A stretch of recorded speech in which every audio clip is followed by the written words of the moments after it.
గురుభ్యో నమః. ఓం శ్రీమాత్రే నమః. నవరాత్రుల్లో 5వ రోజు మనకు అమ్మవారు లలితా త్రిపుర సుందరి దేవిగా మనకు కనిపిస్తుంది. అమ్మవారు శ్రీచక్ర నివాసిని, అనంతకోటి బ్రహ్మాండ నాయకి, వేయి సూర్యకాంతులు కలిగిన దేవత. ఒక్క సూర్యుని మనం తీక్షణంగా చూడలేం. 1000 సూర్యకాంతి కలిగిన దేవత, మహాదేవత.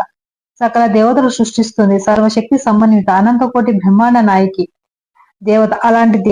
అలాంటి లలితాదేవిని మనం సంవత్సరం అంతా పూజించుకోలేం. కాబట్టి అంటే పూజించుకోలేని వాళ్ళు కొంతమంది లలితా పారాయణం చేసేవాళ్ళు, సహస్ర పారాయణం, శ్రీచక్ర పారాయణం చేసేవాళ్ళు చాలా మంది ఉన్నారు. కానీ చేయలేని వారు, చేస్తున్న వారు కూడా ఈ రోజు లలితాదేవిని పరమాన్నం చాలా రకాలుగా ఉంటాయి. స్వచ్ఛమైన ఆవుపాల పరమాన్నం, పంచదార పరమాన్నం తయారు చేయాలి. అమ్మవారికి నైవేద్యంగా పెట్టవచ్చు. నవదుర్గల్లో వచ్చేసరికి ఈ రోజుల్లో స్కందమాత, పార్వతీదేవి. స్కందుడు అంటే ఎవరు? సుబ్రహ్మణ్యేశ్వర స్వామి, సుబ్రహ్మణ్యేశ్వర తల్లి పార్వతీదేవి. ఆమెను స్కందమాత అంటాము.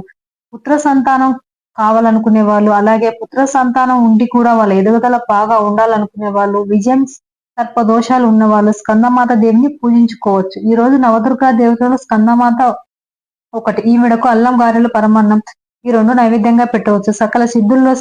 సకల అష్ట సిద్ధులు, అష్ట ఐశ్వర్యాలన్నీ కలుగుతాయి. ఒక్క రోజుల్లో ఇవన్నీ ఏమి కలగవు. కానీ కాకపోతే అష్ట ఐశ్వర్యాల, మనశ్శాంతి, సౌకర్యం, సౌభాగ్యం ఇవి కలుగుతాయి. ఈ రోజు శ్వేతవర్ణం లేదా మిగతా రంగుల గాజుల పువ్వులు, ఆవు నెయ్యి దీపం పెట్టవచ్చు. అమ్మవారి లలితా సహస్రనామం అష్టోత్తరం కానీ చేసి, స్కందమాతకు కూడా అష్టోత్తరం పూజ చేసి, కుంకుమార్చన ఇలా ఈ విధంగా పూజ చేసుకోవచ్చని తెలుపు అందరికీ ధన్యవాదాలు తెలుపుతున్నాను.